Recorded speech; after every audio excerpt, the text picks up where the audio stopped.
araw po sa lahat. Ngayon po ay ang routine ko every morning na nag-ano po ako, na nag-hot steam inhalation. Ito po yung ginawa ko nung una pa lang nakakaramdam ako ng dry throat and sore throat. Ito na po kaagad ang ginawa ko talaga. Kaya yung aking cough and colds ay it lasted only 2 days. So I believe na yung ganitong traditional way para labanan po yung virus, nakakatulong. At saka ano po yung, paano po ako mag-steam, mag-hot steam. So, ang ginagamit ko po ay, of course, wala kasi akong sea salt, no? So, ang ginagamit ko ay Morton iodized salt kasi naubusan ako ng sea salt. So, ito po ay, yun ang asin, no? So, asin ang ginagamit ko.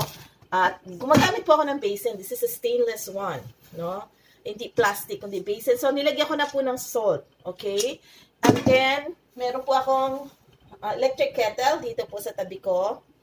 Ito po. So, nagpapainit na po ako ng tubig. At kung dati ang ginagamit natin ay tuwalya, maliit lang po ang tuwalya. So, kailangan ko ng mas malapad.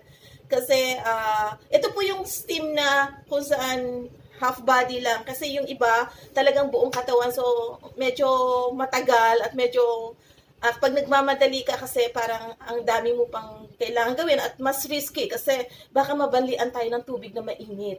No? So, yun ang iniiwasan natin. Kaya dito ako sa basin dahil malalim ito. So, wala pong risk na mabanlian ako kasi nilagay ko lang dito yung basin at very safe and secured na kapag naglagay ako ng mainit na tubig ay hindi po ako mababanlian o hindi ko magagalaw itong basin na to. Itong ano na to, bowl na to. And so ang gamit ko po instead of towel na cotton kasi ina-absorb ng cotton yung moist eh. At saka yung towel maliit. So maraming pwedeng mapagdaanan yung singaw na hindi natin malalanghap. So saya. So ang ginamit ko po ay meron akong vinyl na shower curtain na hindi ko na ginagamit. So, ito po kasi malapad talaga siya. So, ang gagawin ko na po, mag-start na po ako, ituturo ko lang po sa inyo para yung effective, yung talagang buo ang usok na malalanghap natin. Okay, sige po, mag-start na po ako. So, kumulo na po yung aking tubig, my water is boiling. So, ang ginagawa ko po, I have my chair, I have my high chair. Okay, so, nilalagay ko na dito, nire-ready ko na yung aking shower curtain. So, be sure na wala po siyang butas para lumabas ang usok. Saka ko po binubuhos. Yung mainit na tubig. Oh, nararamdaman ko na yung init. So, solid na solid yung init, yung usok na pumapasok sa iyong katawan. Lalanghapin mo na siya, inhale. So, be sure na wala po talaga mapaglabasan ang usok. At saka very secure kapag meron kayong malalim na sink. Kasi buong-buo yung usok na malalanghap nyo. At saka yung moist, hindi nag-absorb doon sa cloth, kundi umiikot lang siya dito sa material na ginagamit ko. So, yan. Nilalanghap ko na yung usok. Tapos, I open my mouth. Inhale. Exhale. Inhale, exhale, para yung usok ay buong-buo pumapasok doon sa ating lungs. Ang sarap po ng pakiramdam. So, nararamdaman ko natutunaw yung stuffy nose ko na lumuluwag. At saka, ramdam ko yung usok pumapasok doon sa aking lungs, at saka sa lalamunan. So, habang ang usok ay tumataas, sabayan niyo po ng deep inhalation.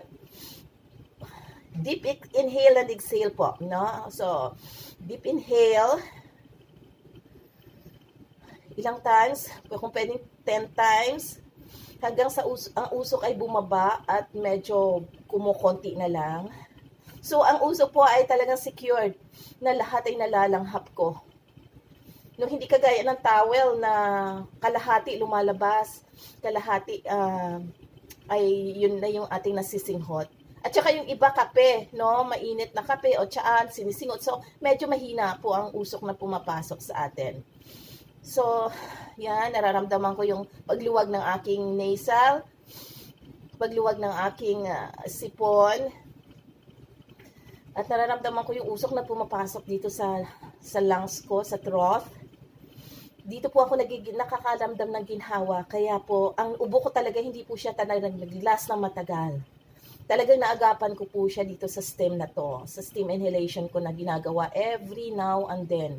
Kaya pag nasa bahay kayo, as much as possible, 3 times a day.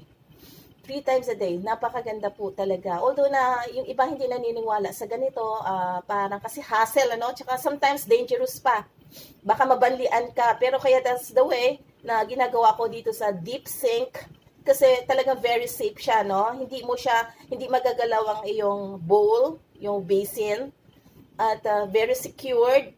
Hindi mo siya masasagi, hindi ka mababanlian, hindi ka mapapaso. Kasi nga stable, fix ang kanyang pagkalagay dito sa basin, sa sink. Okay? Okay, so bumababa na yung usok. Unti-unti ko na nararamdaman yung talagang maluwag na maluwag yung aking paghinga.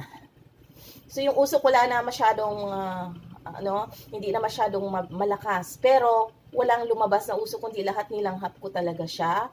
So be sure na, of course, be sure na meron kayong towel o ang ginagamit ko is kitchen towel kasi masyadong makapal to at very safe at itatapon ko na. Ayoko na yung maglaba-laba pa ako eh. Kapag may virus kasi kayo, pag gumagamit kayo ng towel, tapos mamaya itagamitin, pabalik-balik lang yung virus. So, it's very practical na kailangan mo ng towel, something na to rub or to wash or to make you dry. Kailangan is disposable. At dispose it properly para walang mahahawa. So, ito yung ginagamit ko. Kasi check pagpapawisan kayo talaga. So, yan. So, have this with you, beside you, para kapag tapos na yung steam mo, ay meron ka nang magagamit. So, ito na po, yung usok hindi na masyado. Okay? So, hindi na siya masyadong delikado. Hindi na siya, hindi delikado na mapapasok ka kasi dito ko siya nilalagay. So, ganun po ang routine ko.